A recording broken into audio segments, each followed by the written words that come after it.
It's easy to see when you look at me. If you look closely, 50 don't back down.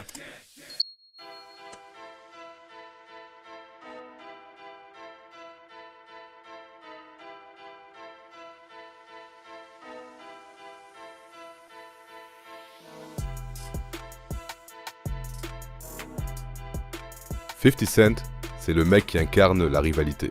Un dealer du Queens qui s'est fait un nom dans le rap grâce à sa langue bien pendue. Mais en 1999, 50 Cent n'était qu'un rappeur parmi des milliers d'autres à New York qui essayaient de percer dans le milieu. C'est cette année-là que la rivalité entre 50 Cent et Ja Rule a commencé dans les quartiers du Queens où les deux rappeurs vivaient. Comme l'explique 50 Cent, un pote de 50, Ja Rule, lui a piqué sa chaîne. Après ça, Ja Rule a vu 50 avec le mec qu'il avait volé dans un club. Et c'est comme ça que la querelle a commencé. Ja Rule continue de dire que ce n'est pas comme ça que ça s'est passé. Mais quoi qu'il en soit, les mots ont fini par être suivis d'actes. Quand les deux se sont croisés par hasard à Atlanta, 50 Cent a frappé Ja Rule au visage et une bagarre a éclaté. À partir de là, la rivalité était officielle. Le 12 octobre 1999, 50 Cent s'en est pris à Ja Rule pour la première fois dans une chanson intitulée Your Life's on the Line, qui a lentement fait le buzz dans le milieu underground. Ja Rule, quant à lui, qui était au sommet de sa carrière, n'a presque jamais répondu. Ses potes du label Murder Inc. s'occupaient généralement de riposter, comme en mars 2000. À l'époque, 50 Cent était dans le studio Hit Factory quand Irv Gotti, le boss du label Murder Inc., l'a confronté avec plusieurs personnes. La conversation a dégénéré en bagarre. Comme il y avait beaucoup de monde dans le studio, quelqu'un a accidentellement appuyé sur l'interrupteur et la bagarre a continué dans le noir. Jusqu'à ce que 50 Cent crie « Donne-moi le flingue !» Quand Black Child, un membre de Murder Inc., a entendu ça, il a sorti un couteau et a poignardé 50 Cent, qui ne voyait pas ce qui lui arrivait.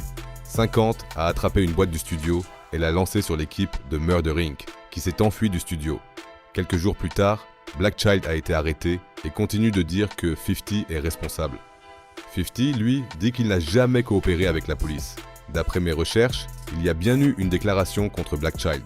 Mais elle ne venait pas de 50 Cent, mais d'un DJ qui était dans le studio et qui n'avait rien à voir avec toute cette histoire. Quoi qu'il en soit, les accusations contre Black Child ont finalement été abandonnées parce que 50 Cent n'a pas témoigné au tribunal. En avril 2000, 50 Cent a sorti une chanson très controversée intitulée Ghetto Koran. Dans cette chanson, il racontait des histoires vraies du ghetto du Queens, en utilisant des noms réels. Il disait vouloir rendre hommage aux légendes de la rue. Mais l'un des grands noms du Queens, Supreme, qui était aussi mentionné dans la chanson, n'a pas du tout apprécié. Supreme était un millionnaire de la rue qui avait des affaires avec Murder Inc. À ce jour, des rumeurs persistent selon lesquelles cela aurait conduit à l'événement suivant qui a eu lieu en mai 2000. 50 Cent a quitté l'immeuble de sa grand-mère et est monté à l'arrière de la voiture d'un pote. À ce moment-là, un homme masqué est apparu et a commencé à tirer. 50 a sauté dans la voiture et le tireur l'a touché plusieurs fois aux jambes. Alors qu'il essayait de se protéger, le tireur a enfoncé son arme à travers la vitre et a continué à tirer. Une balle a touché la main de 50 Cent et une autre son visage, puis le conducteur de la voiture a finalement pris la fuite.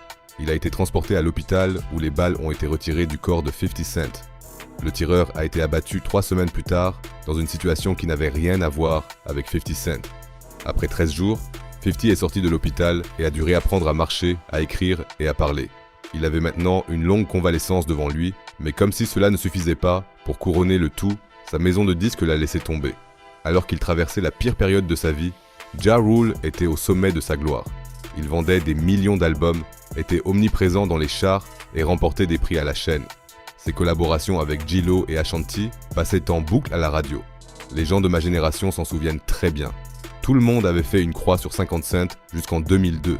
Après une pause de presque 2 ans, 50 Cent a sorti sa première chanson intitulée Fuck You, dans laquelle il insultait les gens qui lui avaient tiré dessus et tous ceux qui pensaient qu'il ne rapperait plus jamais.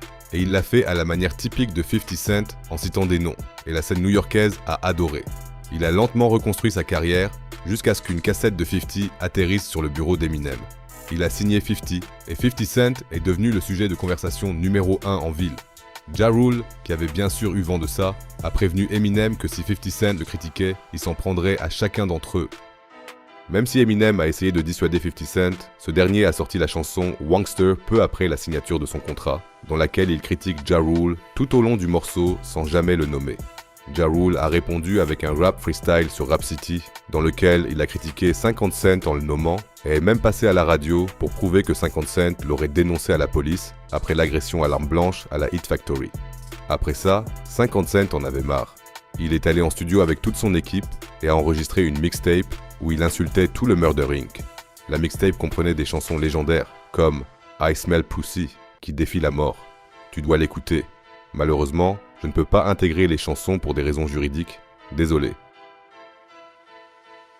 Quoi qu'il en soit, la mixtape a été très bien accueillie. Et avant que Ja Rule ait pu répondre, Supreme a été arrêté pour ses activités criminelles. Et comme Murder Inc. avait travaillé avec Supreme, la police a également inculpé Murder Inc. En janvier 2003, la police a fait une descente dans tous les bâtiments de Murder Inc. Et pour couronner le tout quelques jours plus tard, 50 Cent sortait le single de son premier album que nous connaissons tous, intitulé In the Club. À partir de ce moment-là, les rôles ont complètement changé. 50 a sorti son album Get Rich or Die Tryin', qui est devenu le plus grand succès hip-hop de tous les temps. Et sur cet album, il y avait une chanson intitulée Back Down, qui était une attaque directe contre Ja Rule.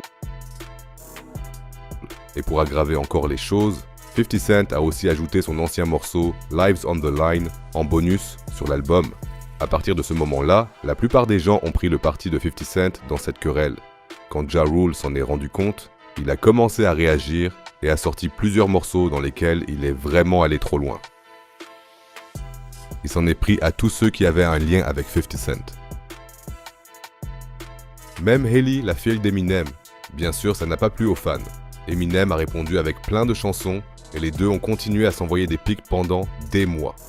Ja Rule, dont le label était en train de couler, a essayé de s'attaquer aux plus grands rappeurs du monde. Ça ne pouvait pas bien finir. C'est exactement ce que pensait 50 Cent, qui n'a pas raté une occasion de discréditer Ja Rule. Et avec toute l'attention qu'il avait dans le monde entier, il a très bien réussi. Quand Ja Rule a sorti son nouvel album, dans lequel il critiquait 50 et son gang dans dites chansons, 50 était déjà intouchable. L'album a été un échec cuisant. Quand 50 Cent s'en est rendu compte, il a commencé à faire taire Ja Rule.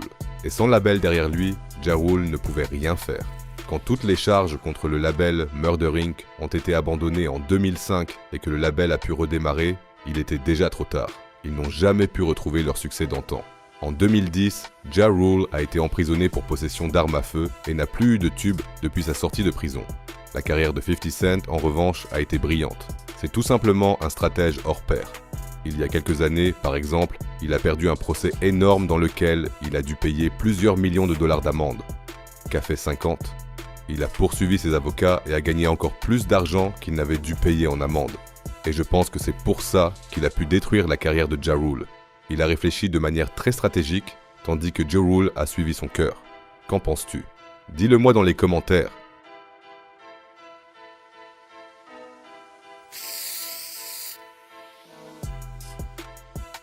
Tu aimerais voir d'autres documentaires comme celui-ci ?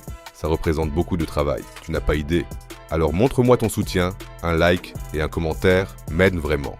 Reste en bonne santé et à la prochaine pour un autre documentaire.